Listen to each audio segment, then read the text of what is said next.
Technique publique.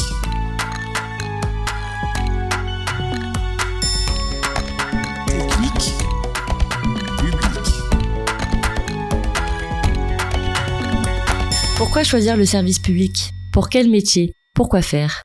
Ici, on te donne le déclic pour t'engager au cœur du service public. Bonjour, je m'appelle Laurence, je suis directrice de service à la protection judiciaire de la jeunesse.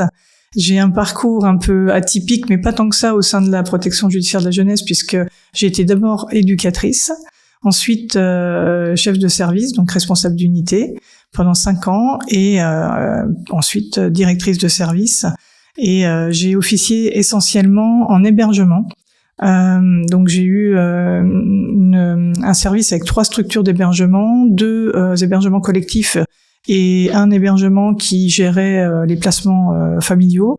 Et puis ensuite j'ai eu la gestion d'un centre éducatif fermé.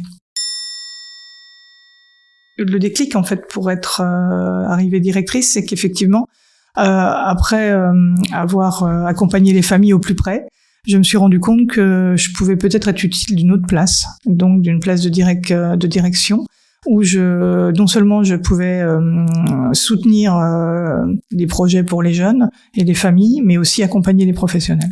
Moi, dans ma façon d'appréhender le métier de directeur à la protection judiciaire de la jeunesse, c'était vraiment garder la mission au plus près, c'est-à-dire rester en lien avec les familles, les jeunes, et toujours avoir cet objectif là qui comme fil rouge en fait de tout ce que je devais faire.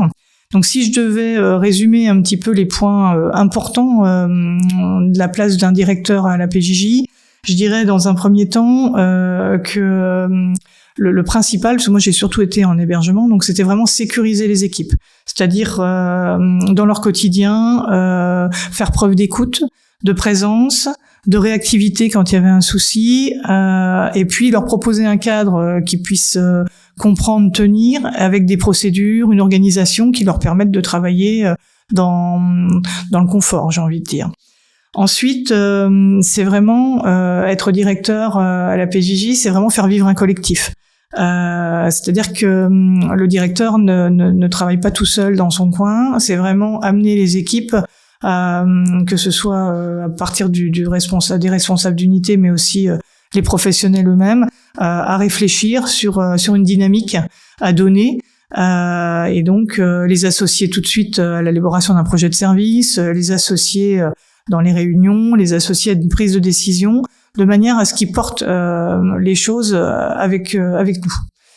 Enfin, donc on a des professionnels qui sont de ce fait un peu plus investis, et l'idée c'est de venir les faire monter en compétences pour que ils puissent aller encore plus loin dans les choses qu'ils vont proposer, et qu'effectivement ils aient la possibilité eux aussi peut-être d'avoir un parcours qui leur permette d'accéder à d'autres postes. Une directrice de service, je pense qu'elle doit aussi et surtout accompagner les projets des professionnels. Les professionnels sont amenés à faire des propositions. C'est des gens qui ont du savoir-faire, qui ont beaucoup d'idées, beaucoup d'enthousiasme. Et donc, le directeur, il doit favoriser la mise en œuvre de ces projets qui vont servir le jeune, puisque notre public est quand même un public de jeunes défavorisés, qui est quand même sous main de justice, qui a besoin de repères, mais qui a besoin aussi d'être revalorisé. Et cette valorisation des jeunes, elle passe par les projets que peuvent proposer les professionnels. Et donc le directeur, il est là pour faire en sorte que ces projets aboutissent au niveau financier, logistique, administratif, etc. Ensuite, un point qui me semble important quand on est directeur à la PJJ, c'est surtout d'intégrer son équipe dans un territoire. C'est-à-dire que l'équipe, elle est pas seule dans son unité, ou dans son service, et elle fait partie d'un territoire, et le directeur lui-même, il n'est pas isolé sur sa structure. Il a des collègues, il a une direction territoriale qui, à travers les conventions qu'elle porte, les projets aussi qu'ils peuvent avoir à leur niveau, vont venir soutenir le directeur dans son action. Et tout ça au bénéfice des jeunes. Alors je prends un exemple, la commission culture ou la commission sport qui va se décliner au sein d'un territoire, par exemple, va être amenée à proposer des journées sport qui vont bénéficier à l'ensemble des jeunes de tout le territoire. Et là, il y a une dynamique qui s'enclenche avec des professionnels qui se rencontrent, des jeunes qui se rencontrent, et donc voilà, on fait vivre des projets au niveau d'un territoire. Et ça, c'est une vraie plus-value. Ensuite, peut-être pour terminer, j'ai envie de dire que le directeur de la protection judiciaire de la jeunesse, il fait partie, il est fonctionnaire avant tout du service public, et donc on est là pour mettre en œuvre une politique publique qui est d'autant plus belle et importante qu'elle touche à la jeunesse. Et donc le directeur de service, je pense qu'il doit être en capacité de mettre du sens en fait sur cette politique publique. Il doit être capable de porter les orientations de la DPJJ pour que ça vienne faire sens auprès des professionnels et que ça puisse rejaillir sur nos mineurs. Donc voilà, je pense que c'est important. Il faut qu'on aille tous dans la même direction, qu'on ait un seul et même cap, et ça c'est donc à travers les orientations de notre direction. Alors, si je devais repenser une anecdote, une assez marquante qui m'a fait sourire, mais qui m'a fait aussi très plaisir, c'est que quand on est directeur d'un service, la loi de 2002 nous sollicite et nous devons mettre en place des réunions jeunes. Donc, lors d'une réunion jeune, j'avais été assez estomaquée parce que les gamins m'avaient demandé la possibilité d'acheter des petits tapis de bain pour mettre sous leur lavabo, puisqu'ils ont une chambre avec effectivement un lavabo, et puis des petits chaussons. Et donc ça m'avait, ils sont quand même dans un lieu privatif de liberté, notamment en CEF. Ils ont été placés par un juge, et donc l'adhésion n'est pas totale au départ. Et là, le fait de demander des chaussons, un tapis de bain, c'était qu'ils se sentaient bien chez eux, qu'ils se sentaient chez eux et qu'ils s'étaient approprié le foyer. Et donc ça, c'était vraiment une réussite de l'équipe et de moi un petit peu quand même, je pense. Donc du coup, c'était une vraie, c'est une belle image que je garde en tête et qui me fait dire que je pense qu'on était là où on était bien placé et bien situé, et on faisait de l'assez bon travail avec nos mineurs. Voilà.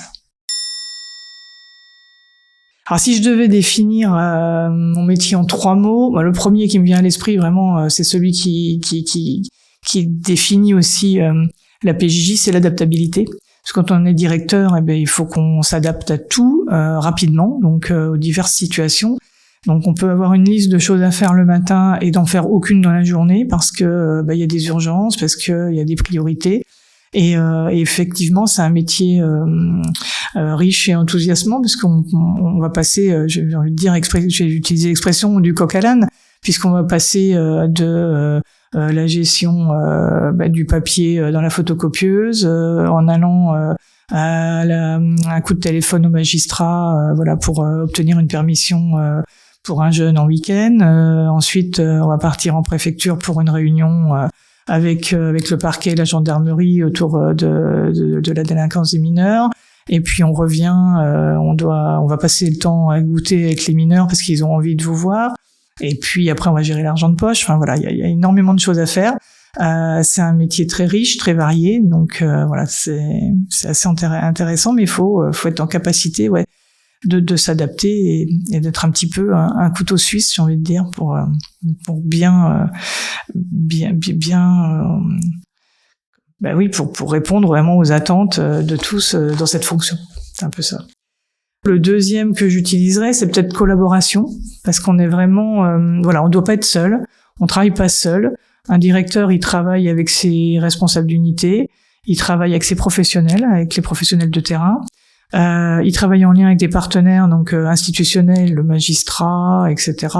La protection de l'enfance. Il travaille effectivement en lien aussi avec sa DT, SADIR. On a un travail de collaboration, évidemment, avec le jeune et la famille, ce que je t'ai dit tout à l'heure, mais c'est des jeunes qui sont quand même contraints qui sont placés, qui sont contraints, et pour lequel il faut qu'on essaye d'amener vers l'adhésion. Et donc, c'est vraiment un travail de collaboration avec le jeune et sa famille. Donc voilà, je crois que le mot collaboration définit assez bien le métier. Et puis le troisième, ce serait les possibles, parce que je trouve qu'à la PJJ, on a des opportunités, on peut faire quand même énormément de choses. Et donc c'est un métier où on doit ouvrir les possibles pour nos jeunes et pour nos professionnels, si on veut pas qu'ils se fatiguent dans leur fonction. Et donc les possibles, ouvrir sur le possible. Merci à vous tous de nous avoir écoutés, en espérant que ce récit vous aura aidé à y voir plus clair dans les métiers du service public. Si vous avez aimé cet épisode ou s'il vous a fait penser à quelqu'un, partagez-le. Pour découvrir d'autres métiers du service public, abonnez-vous à notre podcast et on se retrouve très vite pour un prochain épisode. C'était Déclic Public, le podcast du réseau des écoles de service public.